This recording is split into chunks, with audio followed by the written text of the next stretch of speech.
안녕하십니까?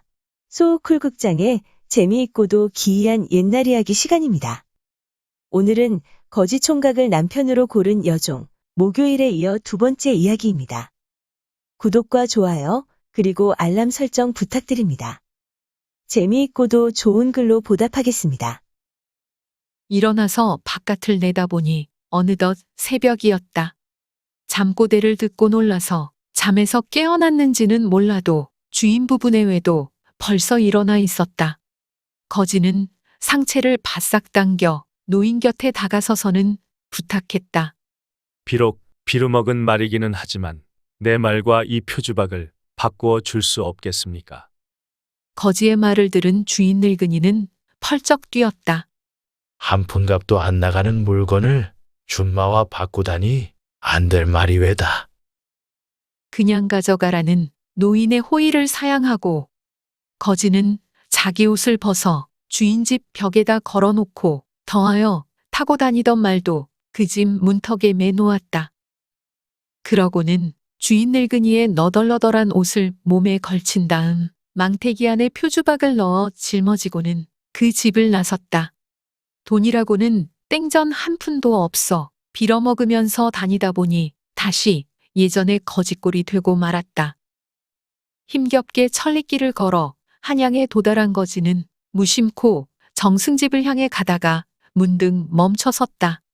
전날 은자 10마를 가지고 호기롭게 대문을 나섰다가 오늘 밤 누더기를 걸치고 들어가면 누가 봐도 한심한 일일 것이다. 조금 있다가 인정이 울리기 전 인적이 끊어진 틈을 타서 들어가는 것이 좋겠구나.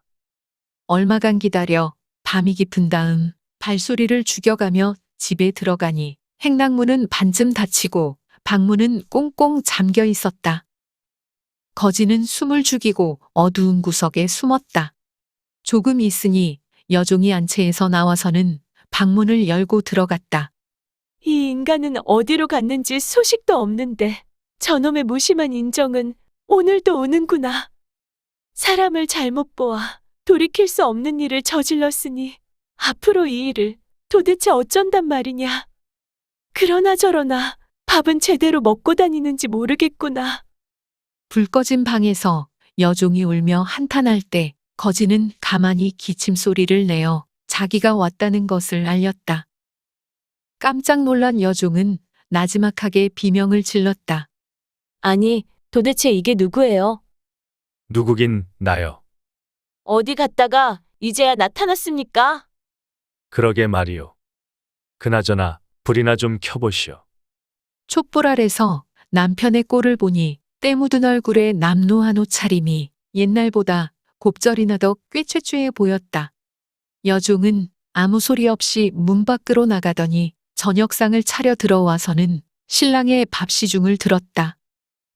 새벽에 파로에 종이 울리자 폐물 몇 가지를 넣은 보따리를 겨드랑이에 낀 여종이 거지를 흔들어 깨웠다. 주인 대감에게서 벌을 받기 전에 얼른 도망치자고 여종이 속삭였다. 그러자 거지는 눈을 부릅뜨고 목소리를 가다듬어 아내를 꾸짖었다. 차라리 사실대로 말하고 벌을 받을지언정 어찌 둘이 함께 도망쳐 더 큰 죄를 짓겠소. 거지의 말 끝에 여종이 발끈하였다. 아내 하나 건사하지도 못하는 처지에 게다가 곤욕까지 당하면 그 꼴이 어떻게 되겠어요. 날마다 모진매를 맞고 욕설을 먹을 터인데 그래도 대장부답게 처신할 수 있겠나요? 나는 내 신랑이 그런 꼴 당하는 모양은 차마 못 보겠어요. 여종이 울면서 방을 뛰쳐나가자 거지가 혀를 끌끌 차더니 표주박을 꺼냈다. 여종의 고리짝에서 은자 하나를 끄집어내어 박통 안에 넣고는 속으로 천지신명에게 빌며 힘을 주어 흔들었다. 박뚜껑을 여니 흰눈 같은 은자가 표주박 안에 가득하였다. 방구석에 그 은자를 쏟아 놓았다.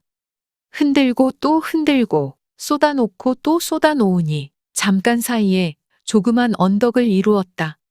그러자 보자기로 그것을 덮어놓고는 베개를 높이 베고 거지는 단잠에 들었다. 여종이 실컷 울고 돌아와 보니 방 한쪽에 웬 난데없는 물건이 언덕을 이루고 있었다. 하도 이상하여 보자기를 들치니 하얗게 번쩍이는 은자가 수북이 쌓였는데 몇십 마리 되는지 셀 수가 없었다. 여종은 깜짝 놀라 입을 딱 벌리고 눈을 홉떴다. 한참 만에야 제정신이 든 여종은 신랑을 흔들어 깨웠다. 이 물건은 어디서 난 거예요? 어쩌면 이렇게나 많아요. 거지는 심상한 듯 말했다. 소갈머리 없는 아녀자가 어찌 대장부가 하는 일을 알겠소. 그렇게 마음고생을 시켜놓고는 세상에 누구 보고 소갈머리래. 거지가 800일을 하고는 은자 10마를 가지고 집을 나가니래 지금까지 벌어졌던 일을 그대로 들려주자. 여종은 울기도 하고 웃기도 하며 신랑의 품 안으로 다소곳이 파고들었다. 아침이 되자 거지는 아내가 내주는 새 옷으로 갈아입고는 정승에게 가서 문안을 드렸다. 정승은 거지에게 온 집안의 재물을 다 털어내 주었지만 막상 그가 한번 집을 나선 뒤에는 그림자도 나타내지 않으므로 마음속으로 몹시 근심하였다. 그런데 뜻밖의 거지가 낭패하고 돌아온 꼴을 보았노라고 어제 저녁에 집안의 하인이 알리는 것이었다. 정승은 가슴이 철썩 내려앉는 것만 같아 밤새도록 잠을 이루지 못했는데 새 옷을 차려입고 자기 앞에 공손히 서 있는 거지를 보니 불안하던 마음이 다소 진정되었다. 정승은 기영가 미영가 하던 참이라 대뜸 장사형 편부터 물었다. 그러자 거지가 어깨를 펴고 말했다. 주인 어른 덕택에 큰 이득을 보았습니다.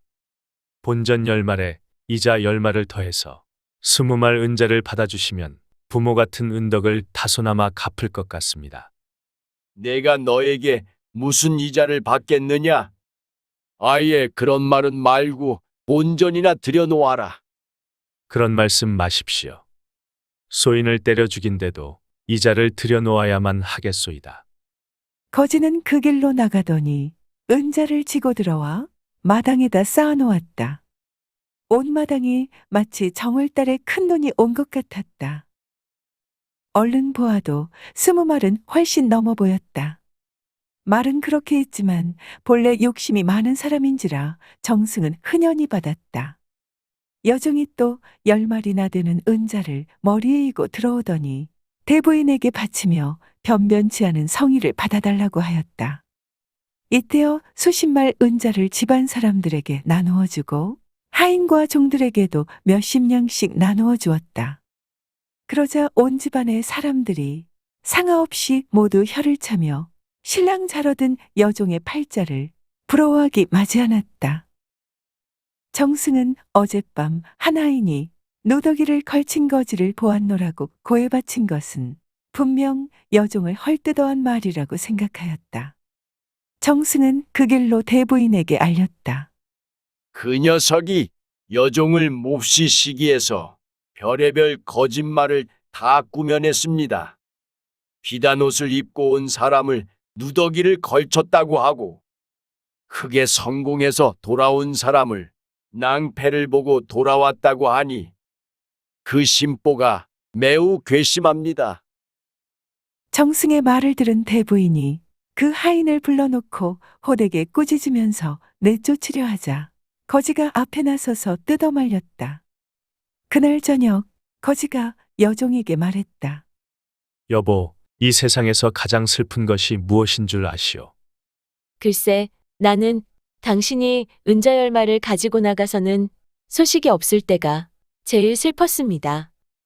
재물도 재물이지만 영영 당신을 잃어버리는 것이 아닌가 하는 생각을 떨칠 수가 없어서였습니다. 그런 일은 없을 테니 걱정하지 마시오.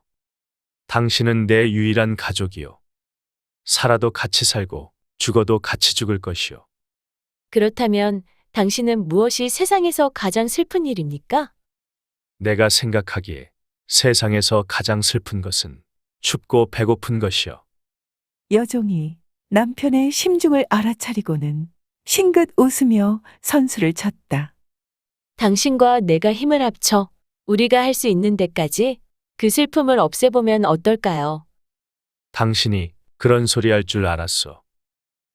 몸값을 물고 노비문서를 파해서는 여종이 양인 신분이 되자 두 사람은 마당 넓은 집을 사서 나갔다. 이후 부부는 세상을 떠날 때까지 자기네 집 대문을 닫아놓은 적이 없었다.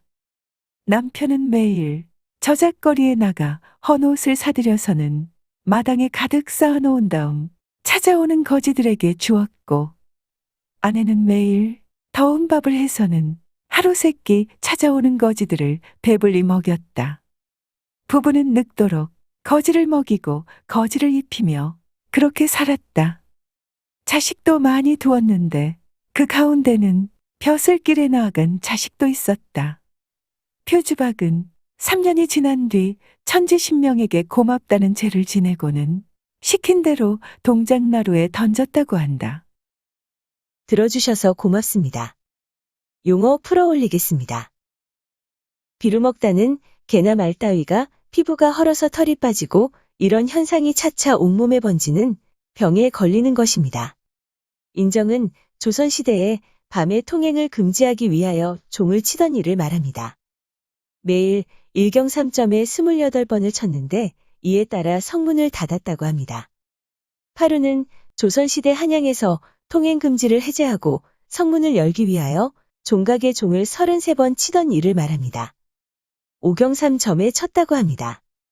일경은 하룻밤을 오경으로 나눈 첫째 부분으로 저녁 7시에서 9시 사이입니다. 오경은 오전 3시에서 5시 사이입니다. 홉뜨다는 치뜨다입니다. 눈알을 위로 굴리고 눈시울을 위로 치뜨는 것을 말합니다. 소갈머리 없다는 제대로 된 생각이 없다는 뜻입니다. 소갈은 소갈입니다. 속은 마음이고 알은 마음의 알입니다. 그리고 마음의 알은 생각과 뜻이라는 의미입니다. 또 머리는 어떤 낱말에 붙어서 그 낱말을 낮잡는 말이 되게 하거나 뜻을 속되게 합니다. 따라서 소갈머리 없다는 생각과 뜻을 이끄는 힘이 없다는 뜻이 됩니다. 기연가 미연가는 그런지 그렇지 않은지 분명하지 않은 모양입니다. 긴가민가의 옛말입니다.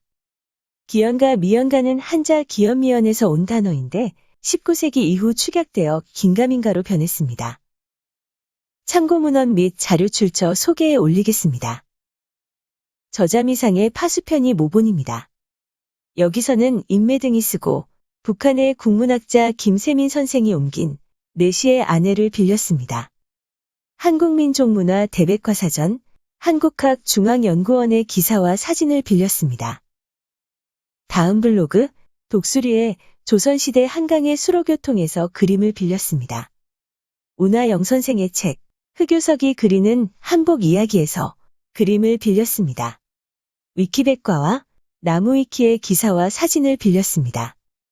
1238F, 핀터레스트, 크라우드픽, 픽사베이, 그리고 게티 이미지뱅크의 사진과 일러스트를 빌렸습니다.